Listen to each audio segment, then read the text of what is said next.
ஜெருசலத்தை கைப்பற்றிய காட்டுத்தீ, உலக நாடுகளிடம் கையேந்தும் இஸ்ரேல். கடந்த புதன்கிழமை ஆக்கிரமிப்பு இஸ்ரேல் பகுதியில் உள்ள ஜெருசலத்திற்கு அருகே காட்டுத்தீ பரவத் தொடங்கியது. பின்னர் இது மிகப்பெரிய காட்டுத்தீயாக உருவாகியுள்ளது. இஸ்ரேல் காவல்துறை மற்றும் தீயணைப்புத் துறையால் இந்த காட்டுத்தீயை கட்டுப்படுத்த முடியவில்லை. இஸ்ரேல் தீயணைப்புத் துறையின் 11 பிரிவுகளில் 119 பேர் பணியமர்த்தப்பட்டும் காட்டுத்தீயை கட்டிற்குள் கொண்டு வர முடியவில்லை. இதனால் இஸ்ரேல் பாதுகாப்பு அமைச்சர் இஸ்ரேல் காட்ஸ் தேசிய அவசர நிலையை பிரகடனப்படுத்தியுள்ளார். மேலும் இந்த காட்டுத்தீயை இஸ்ரேலால் கட்டுப்படுத்த முடியாத சூழல் ஏற்பட்டுள்ளதால் Greece, Cyprus, Croatia, Italy, Bulgaria போன்ற நாடுகளிடமிருந்து இஸ்ரேல் உதவி செய்யுமாறு கேட்டுக்கொண்டுள்ளது. இத்தாலி மற்றும் குரேஷியா ஆகிய நாடுகள் மட்டும் தீயணைப்பு வாகனங்களை அனுப்பியுள்ளதாக இஸ்ரேல் தரப்பில் கூறப்பட்டுள்ளது. உள்நாட்டு பாதுகாப்பு அமைச்சரும் தீவிர வலதுசாரி சியோனிஸ்டுமான பென் குவிர் இது திட்டமிட்டு நடத்தப்பட்ட சதி என்றும் குற்றம் சாட்டியுள்ளார். இந்த தீ விபத்து இயற்கையாக நடைபெறவில்லை, யாரோ கிழக்கு ஜெருசலத்தில் இருந்து தீ வைத்திருக்கின்றார்கள் என்று குற்றம் சாட்டியுள்ளார்.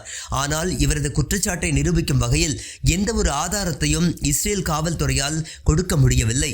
மேலும் இப்படி ஒரு காட்டுத்தீ ஏற்படும் என்று இஸ்ரேல் ராணுவம் முன்பே எச்சரித்திருந்தும் காவல்துறையும் தீயணைப்புத் துறையும் கவனக்குறைவாக இருந்திருப்பதாக கூறப்படுகின்றது. மேலும் உள்நாட்டு பாதுகாப்பு அமைச்சர் பென் குவிர் பெரிய தீயை சமாளிக்கக்கூடிய தீயணைப்பு ஹெலிகாப்டர்களை வாங்குவதை தடுத்திருப்பதாக இஸ்ரேல் ஊடகங்கள் குற்றம் சாட்டியுள்ளன. இந்த காட்டுத்தீ ஏற்பட்டதற்கு ஐரோப்பிய பைன் மரங்கள் அதிக அளவு வளர்க்கப்பட்டதுதான் காரணம் என்றும் கூறப்படுகின்றது. பாலஸ்தீன பகுதியை ஆக்கிரமிக்கும் போது அங்குள்ள பூர்வக்குடி பாலஸ்தீனியர்களை வெளியேற்றிவிட்டு அந்த இடங்களில் பாலஸ்தீன மண்ணிற்கு பொருந்தாத ஐரோப்பிய பைன் மரங்களை இஸ்ரேல் வளர்த்து வந்துள்ளது. இது விரைவாக வளரும் என்பதால் இதனை வளர்த்துள்ளனர். ஆனால் இந்த மரங்களே காட்டுத்தீ ஏற்படுவதற்கு மிக முக்கிய காரணமாக கூறப்படுகின்றது. இந்த மரங்கள் வெப்பத்தின் காரணமாக மிக விரைவாக தீப்பற்றி மிக வேகமாக பரவக்கூடிய அபாயம் உள்ளது.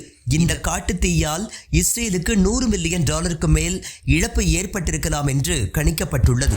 ஈரானிடம் எண்ணெய் பொருட்கள் வாங்கும் நாடுகள் மீதும் தடை பிறப்பிக்கப்படும். டொனால்ட் ட்ரம்ப் எச்சரிக்கை. ஈரான் மற்றும் அமெரிக்காவிற்கிடையே அணுசக்தி தொடர்பான பேச்சுவார்த்தை நடைபெற்று வரும் நிலையில் ஈரானிடம் எண்ணெய் மற்றும் பெட்ரோகெமிக்கல் பொருட்களை வாங்கும் தனி நாடுகள் மீதும் தனி நபர்கள் மீதும் அமெரிக்கா 2ஆம் கட்ட பொருளாதார தடையை விதிக்கும் என்று டொனால்ட் ட்ரம்ப் எச்சரித்துள்ளார்.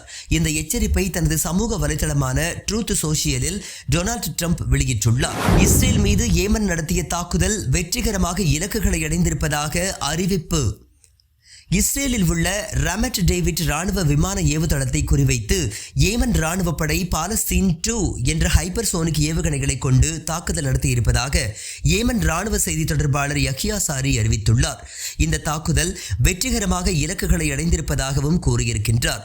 ஏமனின் இந்த தாக்குதல் காரணமாக ஆக்கிரமிப்பு இஸ்ரேலின் மத்திய மற்றும் வடக்கு பகுதி முழுக்க சைரன் சப்தங்கள் அலறியுள்ளது.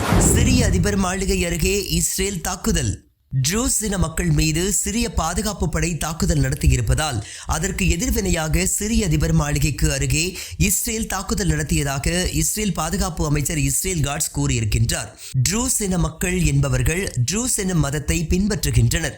இந்த மதம் இஸ்லாமிய இஸ்மாயிலி ஷியாவில் இருந்து பிரிந்து இருந்தாலும் ஹிந்து மதம் உள்ளிட்ட பண்டைய கால தத்துவ மத வழிபாட்டுகளை உள்ளடக்கி புதிய மதமாக இது உருவாகியுள்ளது. இவர்கள் மீது புதிதாக சிரியாவில் உருவாக்கியுள்ள அரசு பாதுகாப்பு நடவடிக்கை எடுத்து வரும் நிலையில் அதை எதிர்த்து இஸ்ரேல் ஆக்கிரமிப்பு படை சிரிய அதிபர் மாளிகைக்கு அருகே தாக்குதல் நடத்தியுள்ளது.